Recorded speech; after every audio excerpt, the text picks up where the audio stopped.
ഇന്നലെ നമുക്ക് ഈ ഒരു മേഖലയിലേക്ക്, അതായത് വാഹനം ഇരിക്കുന്ന പ്രദേശത്തേക്ക് അങ്ങനെ കടന്നു വരാൻ കഴിയില്ലായിരുന്നു. ആ വടം 2 തവണ പൊട്ടിപ്പോയതൊക്കെ നമ്മൾ കണ്ടിട്ടുള്ളതുമാണ്. ഇത് ഡ്രൈവർ ക്യാബിനാണ്. ഈ ക്യാബിൻ്റെ പാർട്ട് കണ്ടാൽ നമുക്ക് മനസ്സിലാകും. ഇതിൻ്റെ റൂഫ് ടോപ്പ് ഉൾപ്പെടെയുള്ള ഭാഗം കല്ലും മണ്ണും പതിച്ച് താഴ്ഭാഗത്തേക്ക് ഇരുന്നു പോയിരിക്കുന്ന അവസ്ഥയിലാണുള്ളത്. ആ ഒരു ഡ്രൈവർ സീറ്റ് ഉൾപ്പെടെ പൂർണ്ണമായും തകർന്ന് പുറകിലേക്ക് പോവുകയും ചെയ്തിട്ടുണ്ട്. അതിൻ്റെ തൊട്ട് പുറകുവശത്താണ് ഒരു ബെഡിന് സമാനമായ രീതിയിലുള്ള ഒരു പോർഷൻ നമ്മൾ കാണുന്നത്. അവിടെ ആയിരിക്കണം ഒരുപക്ഷെ അർജുൻ കിടന്നിട്ടുണ്ടാവുക എന്നുള്ളതാണ് നമ്മൾ അനുമാനിക്കുന്നത്. ഇവിടെ ഒരു സ്റ്റിയറിംഗ് വീലുമായി ബന്ധപ്പെട്ടുകൊണ്ട് പോകുന്ന പാർട്ടൊക്കെ നമുക്ക് കാണാൻ സാധിക്കുന്നത്. ആ ഭാഗം, അതായത് വാഹനത്തിൻ്റെ മുൻഭാഗം പൂർണ്ണമായും ഒരു മറിഞ്ഞു കിടക്കുന്ന, പല വിധത്തിൽ വാഹനം ഒരുപക്ഷെ തകിടം മറിഞ്ഞിട്ടുണ്ടാകാം.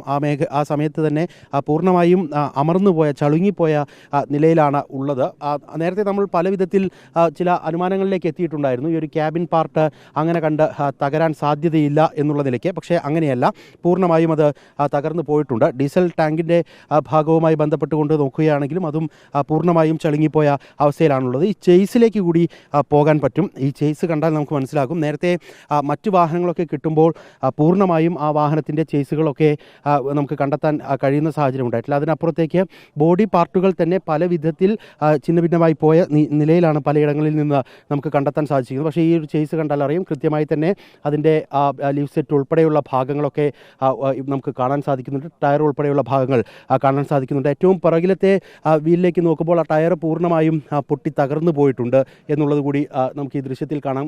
ഈ ഒരു സ്ട്രക്ചർ ഇവിടെ ഉണ്ട് എന്നുള്ളത് നേരത്തെ തന്നെ സ്ഥിരീകരിക്കുന്ന സാഹചര്യം ഉണ്ടായിട്ടുണ്ടായിരുന്നു. പക്ഷേ ആ സ്ട്രക്ചർ അത് തന്നെയാണോ, അതായത് അർജുൻ ഓടിച്ച വാഹനത്തിൻ്റെ തന്നെയാണോ എന്നുള്ളതിൽ അന്തിമ തീരുമാനത്തിലേക്ക് എത്താൻ കഴിയാതെ പോയി എന്നുള്ളതാണ് ഏറ്റവും പ്രധാനപ്പെട്ട കാര്യം. ഞാൻ നിൽക്കുന്ന ഈ ഒരു മേഖല എന്ന് പറയുന്നത് ഏറ്റവും താഴെ ഭാഗത്താണ്, ഗംഗാവലിയുടെ ഏറ്റവും താഴെ ഭാഗത്ത്. അവിടെ നിന്നും നേരെ എതിർവശത്ത് ആ ഒരു മലനിരയിൽ നിന്നാണ് മണ്ണിടിച്ചിലുണ്ടാകുന്നത്. അവിടെ നിന്നും അതിന് തൊട്ട് താഴ്ഭാഗത്ത് ആയിരുന്നു ഈ വാഹനം പാർക്ക് ചെയ്തിരുന്നത് എന്നുള്ളതാണ്. അത് മറിഞ്ഞ് ആ ദാബയൊക്കെ കടന്ന് വന്നിരിക്കുന്നത് ഏതാണ്ട് ഇപ്പോൾ ദൃശ്യത്തിൽ കാണുന്ന ഈ ഒരു മേഖലയിലേക്കാണ്. അതായത് ഈ ഒരു പ്രദേശത്ത് നിന്നാണ് ഇന്നലെ വാഹനം ഉയർത്തിയെടുക്കുന്നത്. അപ്പോൾ എത്ര ദൂരത്തോളം, ഏതാണ്ട് ഒരു 100 മീറ്ററോളം ദൂരം അത് അവിടെ നിന്നും നീങ്ങി മാറിയതിന് ശേഷമാണ് ഗംഗാവലിയിലേക്ക് എത്തിയിട്ടുള്ളത്. അപ്പോൾ സ്വാഭാവികമായും ഈ ഒരു പരുക്ക് ഉണ്ടാകില്ല എന്ന് ചോദിച്ചാൽ ഈ ഒരു പരുക്ക് അല്ല അക്ഷരാർത്ഥത്തിൽ ഉണ്ടാവുക എന്നുള്ളതാണ് യാഥാർത്ഥ്യം. കാരണം ഈ ഒരു നദിയിൽ നിന്ന് കഴിഞ്ഞ ദിവസങ്ങളിലൊക്കെ ഡ്രഡ്ജിങ് കമ്പനി അതിൻ്റെ ഹിറ്റാച്ചി ഉപയോഗിച്ച് പൊക്കിയെടുത്ത അല്ലെങ്കിൽ മാറ്റിയിട്ട പാറക്കഷ്ണങ്ങളൊക്കെ എന്ന് പറയുന്നത് അത്രത്തോളം വലിപ്പമുള്ളതാണ്.